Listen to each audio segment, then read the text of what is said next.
Life time science நேர்களுக்கு வணக்கங்க. இப்போ பொதுவாக பார்த்தீங்கன்னா ரிஷப லக்னத்தை பொறுத்தவரைக்கும் சனி திசையை பொறுத்த மட்டும் இல்லைங்க, சனி எந்த அளவுக்கு ஒரு ஜாதகத்துக்கு முதல்ல நல்லது பண்ணுறாரு அப்படிங்கிறது பார்க்கணும்னா அந்த லக்னத்திற்கு முதல்ல நம்ம லக்னத்தை பார்க்க வேண்டியிருக்குங்க. லக்னத்திற்கு லக்னாதிபதி, 5ஆம் அதிபதி, 9ஆம் அதிபதி, இது மூணும் ரொம்ப ரொம்ப முக்கியமான மூல திரிகோணாதிபதிகள். எந்த லக்னமாக இருந்தாலும் அந்த லக்னத்திற்கு 1, 5, 9 குடையவர்கள் மூல திரிகோணாதிபதிகள். இந்த மூல திரிகோணாதிபதிகள் 3 பேரும் தான் அந்த அந்த ஜாதகத்துக்கு பில்லர்ஸ். அவங்க 3 பேரும் நல்லா இருந்தாதான் அதை பற்றி எதை பற்றியுமே நம்ம பேச முடியுங்க. அப்படி இருக்க இப்போ 1ஆம் அதிபதி சுபகிரகங்க, 5ஆம் அதிபதி சுபகிரகங்க, அடுத்து 9ஆம் அதிபதி பாவக்கிரகங்க. இப்படி வந்துட்டா அது நம்ம பிறக்கும் போது இருக்கிற கர்மா வினை, அது ஒன்றும் பண்ண முடியாது. அப்படி இருக்க இப்போ 9ஆம் அதிபதி பாவக்கிரகமாக வந்தால் அது நம்ம என்ன பண்ண முடியும்? அதுக்குண்டான பலன் அது கொடுக்கத்தானே செய்யும். பாவக்கிரகமாக இருந்தால் அதுக்குண்டான கெடுபலன்களும் நற்பலன்களும் கொடுக்கத்தானே செய்யும். முதல்ல நம்ம கர்மா அந்த மாதிரி இருக்கிறதுனால நம்ம அந்த நேரத்தில் அந்த லக்கணத்தில் பிறக்கிறோம். சரி பரவாயில்ல, வேற லக்கணத்தில் பிறந்தா 3 பேரும் சுபக்கிரகமாக வருவாங்களா அப்படின்னா எந்த லக்கணத்துக்கு அந்த மாதிரி 3 பேர் சுபகிரகமும் வர மாட்டாங்க. எல்லாத்துக்குமே ஒரு பாவக்கிரகம் 2 பாவக்கிரகம் சேர்ந்து தான் வரும். இப்போ ரிஷப லக்கணத்தை எடுத்துக்குவாங்க. ரிஷப லக்கணத்துக்கு எடுத்துக்கிட்டோம்னா ரிஷப லக்கணத்திற்கு 1, 6 குடையவர். முதல்ல இந்த விஷயத்தை நம்ம முதல்ல புரிஞ்சுக்கணும். லக்னாதிபதினே சொல்லிட்டு இருக்கிறோம். அவர் 1, 6 குடையவர். முதல்ல அதை நம்ம முதல்ல புரிஞ்சுக்கணும். எல்லாருமே 1 குடையவர் இந்த லக்னாதிபதி அப்படியே நம்ம நினைக்கிறோம். அவர் 1, 6 குடையவர். இந்த 6ங்கிறது நான் ஏன் அழுத்தி சொல்கிறேன் அப்படின்னா அதுக்குண்டான இடத்தையும் அவர் தானங்க நிரப்பணும், சுக்கிரன் தானங்க நிரப்பணும். அதனால அவர் இந்த இடத்துல கெட்டவராக கூட வந்துடுறாரு சில நேரங்களில். அதுக்கடுத்து 2, 5 குடையவர் புதன், அவரை கூட பரவாயில்லைன்னு சொல்லலாம் இந்த லக்னத்துக்கு. அடுத்து இன்னொரு முக்கியமான விஷயமே நம்ம பேச வேண்டியது சனி திசை 9, 10 குடையவர் தர்ம கர்மாதிபதியாக வர்றாருங்க. இந்த தர்ம கர்மாதிபதி நல்லதை செய்வாரா கெட்டதை செய்வாரா, இந்த குழப்பம் எல்லாருக்குமே இருக்குங்க. 9, 10 குடையவர் ஆறுங்க நல்லது தானங்க பண்ணணும், அவர் எப்படிங்க கெடுதல் பண்ணுறாரு அப்படின்னா அந்த லக்னாதிபதி, 5ஆம் அதிபதி, ஏற்கனவே நான் சொன்ன மாதிரி இவங்கெல்லாம் நல்லா இருக்கணுங்க. அதுக்கு அடுத்தபடியா சனியை பொறுத்த மட்டும் நம்ம ஒன்று தெரிஞ்சுக்கணுங்க. எப்போவுமே சனி எப்போவுமே பாவக்கிரகத்திலே ரொம்ப மோசமான பாவக்கிரகம் தான் அது. அப்படி இருக்க அதை பற்றி நம்ம தப்பாக சொல்லக்கூடாது. ஆக்சுவலாக பார்த்தீங்கன்னா நம்மளோட வாழ்க்கையில் கஷ்ட நஷ்டங்களை தெரிஞ்சு வாழ்க்கையில் நெளிவு சொல்லுகளை தெரிஞ்சுக்கிறக்காத்தான் அவரோட திசைகள் புத்திகளே வருது. அந்த புத்திகளோ திசைகளோ வரலைன்னா நம்ம உலகத்தில் நம்ம என்ன தெரிஞ்சுக்க முடியும் சொல்லுங்கள்? அந்த ஒரு ப்ராக்டிக்கல் நாலேஜ் கிடைக்குமா நம்மளுக்கு? ஆக்சுவலாக பார்த்தீங்கன்னா என்னை பொறுத்தப்பட்ட நான் அதை ப்ராக்டிக்கல் நாலேஜுன்னு தான் அவங்க சொல்லுவாங்க. அந்த அளவுக்கு அவர் நம்மளுக்கு நன்மைகளை தான் அவர் செய்கிறார். நம்ம தான் அதை தப்பாக எடுத்துக்கிறோம். அப்படி இருக்க இந்த சனி உண்மையிலே எனக்கு நல்ல யோகத்தை கொடுக்கணுங்க பண்ணணுங்க அப்படின்னு எல்லாம் நினைக்கிறாங்க. அப்படின்னா அப்போது இந்த சனியை பொறுத்த மட்டும் ஒரு முக்கியமான விஷயம், கூட யார் சேர்றாங்களோ அவங்க கெட்டு போயிடுவாங்க. நான் பொதுவாக சனி இருக்கிற இடத்துக்கு தான் சொல்லியிருக்கேன். அது ரிஷப லக்னத்துக்கு மட்டும் தனி கிடையாது. இந்த பாயிண்ட்டை நீங்கள் நல்லா புரிஞ்சுக்கணும். ரிஷப லக்னத்துக்கு மட்டும் தனி கிடையாது. அப்போது இந்த ரிஷப லக்னத்திற்கு சனியை பொறுத்த மட்டும் இல்லைங்க, இவருடைய நண்பர்களாக இருக்காங்க சுக்கிரன், புதன், இவங்களோட சேர்றது நல்லது, பார்க்கறது நல்லது அப்படின்னு நாம நினைச்சிட்டு இருக்கிறோம். அது தப்பு. ஏன் கேட்டீங்கன்னா அவர் அவங்களையும் கெடுத்துறாரு. அப்படிங்கிறப்போ நான் ஏற்கனவே சொன்ன மாதிரி 9ஆம் அதிபதி நல்லா செயல்படணும், பாவக்கிரகமாக இருந்து அவர் செயல்படணும்னா அந்த 1, 5 குடையவர்கள் நல்லா இருக்கணுங்க. இதுதாங்க விஷயம். இப்போ இதுக்கு தான் நான் இவ்வளோ நேரம் இந்த விவரம் சொன்னதே. அவங்க நல்லா இருக்கணுங்க. இந்த சுக்கிரனையும் புதனையும் சனி பார்க்கக்கூடாதுங்க. இது உங்களுக்கே குழப்பமா இருக்கும். இது என்னது, இது என்ன கணக்கு அப்படின்னு. ஆமாங்க, நிறைய ஜாதகத்தில் இந்த பாதிப்புகள் வருதுங்க. இந்த சுக்கிரனையும் புதனையும் சனி பார்த்தால் அது அந்த சனி அவங்களையும் கெடுத்து இவரும் நல்லது பண்ணணும். ஏன் நல்லது பண்ண மாட்டேங்கிறாரு?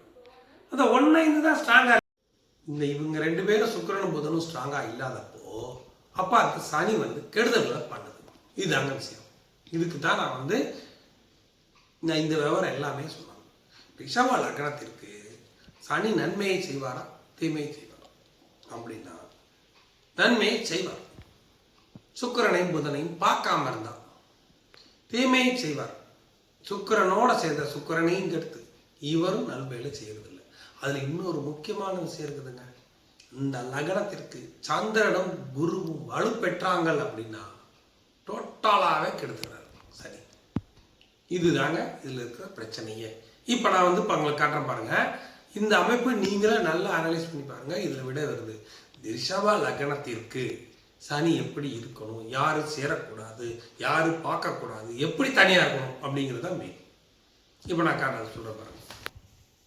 இப்போ பார்த்துக்கோங்க, நான் வந்து ரிஷப லக்னம் போட்டிருக்கேங்க. ரிஷப லக்னத்திற்கு 1ஆம் அதிபதி சுக்கிரன், 6ஆம் அதிபதி சுக்கிரன், 2, 5 குடையவர் புதன், 9, 10 குடையவர் சனிங்க.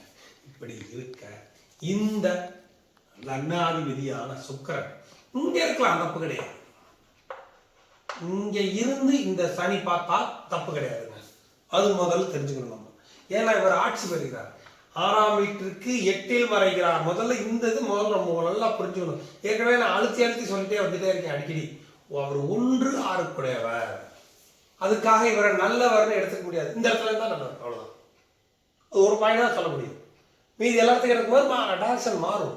அதனால நான் அதெல்லாம் சொல்ல முடியாதுன்னு நான் சொல்லிட்டு இருக்கேன்.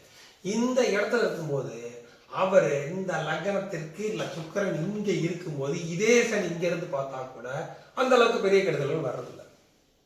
ஏன் அப்படின்னு கேட்டீங்கன்னா இவர் இங்க நல்ல ஸ்ட்ராங் ஆயிடுறார். இதே சமயம் இந்த சுக்கிரனோட குரு குரு குரு கூட இல்லை, சந்திரன் சேர்க்கக்கூடாது. அதை நம்ம வாட்ச் பண்ணிக்கணும். அது ஒவ்வொரு ஜாதகத்திலையும் மைனூட்டா பார்க்கும்போது தான் உங்களுக்கு இதை விட தெரியும். சந்திரன் சேர்ந்துக்கூடாது, அதுவும் பெரிய பிரச்சனை. ஏன்னா நான் சொல்றது வெறும் சுக்கிரன் தான் சொல்லியிருக்கேன், சந்திரன் சேரக்கூடாது. இங்க சந்திரன் உச்சம் அடைஞ்சாருன்னு வச்சுக்கோங்க, ரொம்ப முக்கியமான ஒரு பாயிண்ட் சொல்லுறேன், அவ்வளவுதாங்க அந்த ஜாதகத்தை கெடுத்துவார். சுபக்கிரகம் தானங்க, ஏங்க அப்படி சொல்றீங்க? நான் தான் சொல்லிட்டேன், 3, 8 குடைய குருவும் சந்திரனும் இந்த லக்னத்திற்கு அதிகாரம் பண்ண வந்தாங்க அப்படின்னாலே அந்த ஜாதகத்தை கெடுத்துருவார்.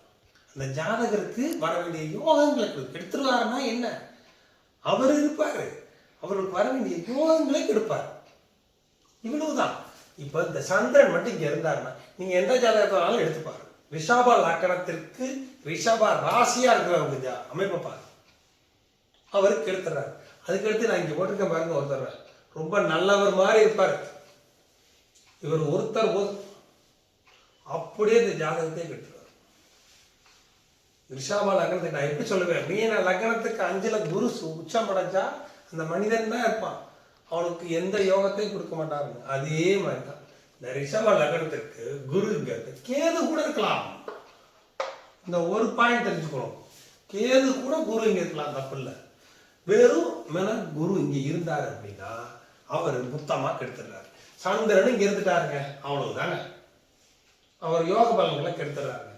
இந்த குரு இந்த சனியை பார்க்கிறாருங்க, சூப்பரான அமைப்புங்க, சனி இருக்கும் வீட்டை உச்சங்க அப்படின்னு நம்ம நினைச்சிட்டு இருப்போம். அதுக்கு தான் நம்ம மெயினாக அந்த வீடியோவே போட்டோம். அது கிடையாதுங்க. இந்த பாயிண்ட் ரொம்ப முக்கியமான பாயிண்ட். சனி இருக்கும் வீட்டை உச்சங்க. ஆனா எப்படிங்க அப்படின்னா இந்த சனி இருக்கும் வீட்டதிபதி முதல்ல குரு பார்க்கவே கூடாது. இப்பதான் கெடுதல் பண்ண. கெடுதல்னா என்ன, கெடுதல்ங்கிறது என்ன, யோக பலன்கள் இருக்காது. முதல்ல அதை புரிஞ்சுக்கணும். நம்ம யோக பலன்கள் இருக்காது. குரு வந்து பார்த்து ஏன் பார்க்கக்கூடாதுன்னா இந்த லக்னத்திற்கு 6, 8 குடையவராக, இந்த 8 குடையவராக வந்து குரு, இந்த 8 குடையவர்னு சொல்றதை விட இந்த லக்னத்திற்கு சுத்தமா ஆகாதவர் சனியை பார்க்கக்கூடாது. ஏன்னா அவர் பாவக்கிரகம், அவருடைய நெகட்டிவ் தான் பண்றதுக்கு வருவாரு. அதுக்கு சப்போர்ட் பண்ண ஆரம்பிச்சா அப்ப அதுக்கு அதோடைய நெகட்டிவ் தான் அது பண்ணும். இதுதான் விஷயம். சரிங்க, குரு பார்க்கலைங்க, சுக்கிரன் பார்க்கலாம். அதுதான் சுக்கிரன் இங்க போட்டிருக்கேன்.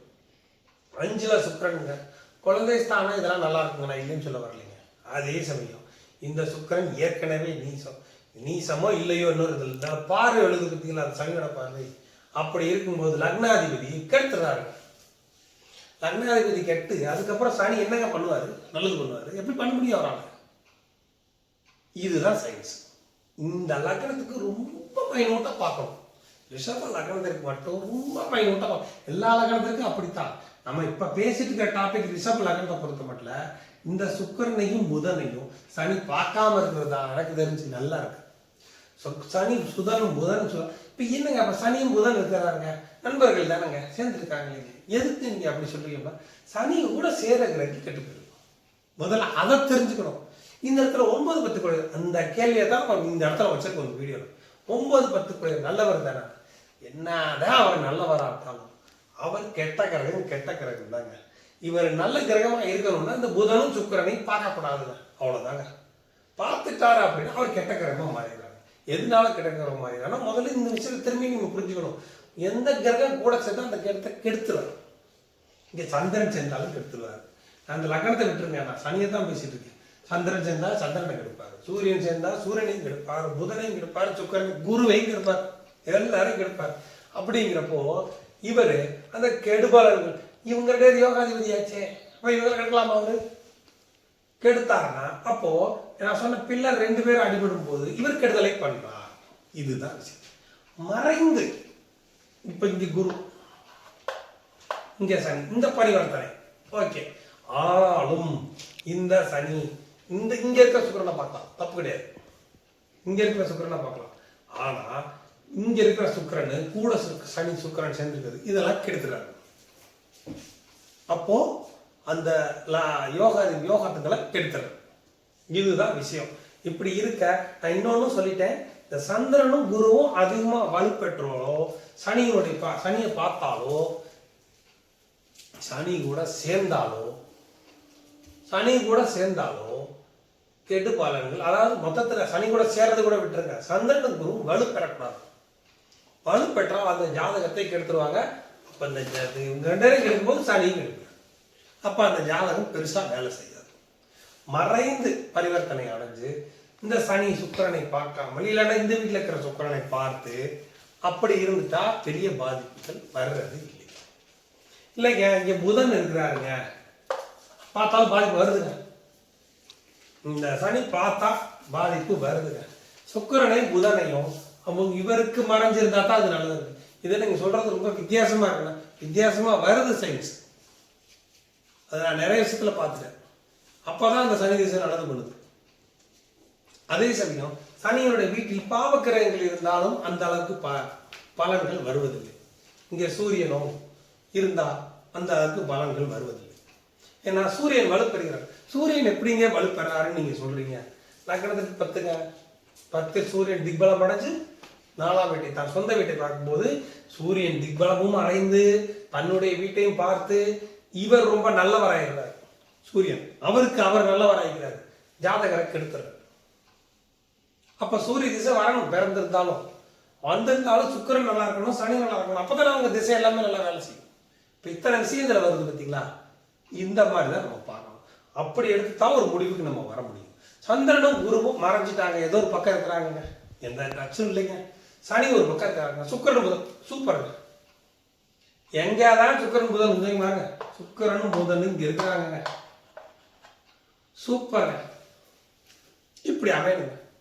சுக்கிரனும் புதனும் இங்க இருக்காங்க, சனி பார்க்கலைங்க, குரு இங்க இல்லைங்க, குரு இங்க இருக்கிறாங்க, குரு சுக்கிரன் புதனை பார்க்கலைங்க.